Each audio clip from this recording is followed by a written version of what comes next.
Hey guys, Kevin Yates here from IamKevinYates.com. So today I just wanted to talk a little bit about training injuries. You know, I hear people all the time. I still hear it nowadays. I heard it for 13 years when I was working with clients as a holistic health and performance coach. And I dealt with so many people with these aches, pains, and injuries that were feeling like they had to either avoid certain movements or their favorite activities. I mean, we're talking about runners, we're talking about athletes, we're talking about people who just like to train hard, right? Going to the gym, busting out hard workouts, doing these activities, and then, they would always feel like they had to train around their injuries. It's kind of how they approach it. So they would guard all the time, and you see people with shoulder injuries, trying to guard the shoulder, kind of hold it, up close to the body and everything, afraid to re-injure it. And, it makes sense. I mean, it does. Nobody who's hurt wants to injure themselves again. We don't want to make existing injuries worse for ourselves. I get it. But the thing about when you're trying to train around an injury, it never works. It doesn't work. It's not effective for overcoming it. I mean, that's the thing. I've never taught people to train around their injuries. It's always been, let's identify what's causing the problem so that we can overcome it, right? I mean, that's the big thing. Here's the problem. When you try to train around your injuries, you're always guarding something, whether it's a shoulder, your low back, a knee, something like that. You're guarding. You're very tentative.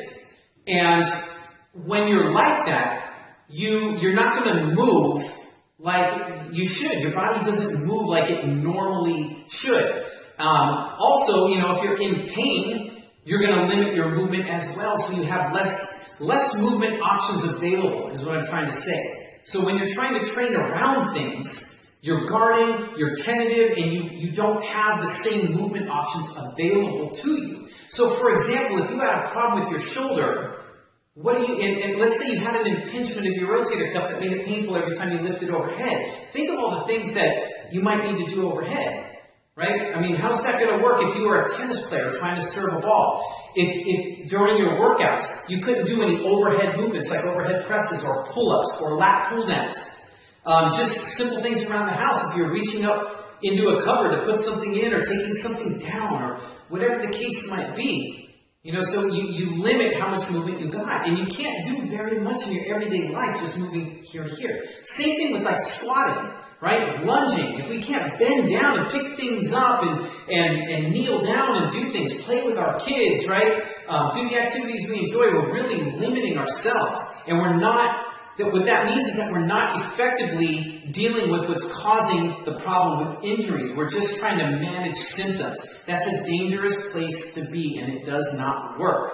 So here's what I suggest. Now, in every case that I've seen, and I've dealt with a lot of injuries, mostly shoulders, lower backs, hips, knees, some foot and ankle stuff as well. I myself had them for years. I was dealing with injuries from head to toe. And nothing ever really worked well until I started to understand how to identify the root causes. So stop managing the symptoms. So what I'm going to share with you today are the three main areas that I've seen that cause muscle imbalances, and this is the main thing that injuries are caused by: muscle imbalances, compensation patterns, overuse, and weakness in the body. In one of three particular areas, or three main areas, I should say. So what we're looking at is the upper and mid-back area, we're looking at the abdominal area, and we're looking at the hips. So upper, mid-back, abdominals, and hips. These are the big three areas, and I call them the triad of muscle imbalances because they cause the most problems for people. Most people who have nagging aches, pains, and injuries have weakness in at least one of these areas, but often, to some degree, all three. And I could go deeper into how all three are actually connected. So if you have weakness in one, you're going to have problems in all three, or inhibition in one, or whatever the case might be, compensation patterns and all this, but I'll save that for another time. I don't want this video to get too out of hand because, as you probably already know, if you watch my videos, I tend to go on and on like I'm doing right now.